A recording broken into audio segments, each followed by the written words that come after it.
Hello guys, magluluto ako ng sardines. Simpleng ulam pero panalo naman ng lasa. Una, ginisa yung bawang sibuyas. Nung lumabas na yung aroma nung bawang at sibuyas, saka ko nilagay yung ginayat ko na kamatis. So dinagdagan ko siya ng kamatis para mas malasa. Although tomato sauce din naman yung sauce ng sardines. So ayan na, nilagay ko na yung isang lata nating sardines. So tinaktak ko lahat, sayang din naman kasi kung may matira pa. Then sunod, naglagay ako ng konting asin at saka paminta. Then stir lang para mag-blend yung pampalasa dun sa sardines natin.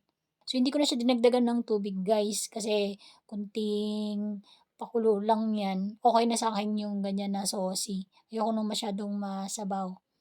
Ayan guys, nung mga after 3 minutes na simmering, ayan, ready to serve na yung ating ginisang sardines na may kamatis. So, sarap yan, manamis-namis. So, kahit na simpleng ulam siya, panalo pa rin yan sa amin. Agad ako ng toppings na sili at saka boiled egg on top.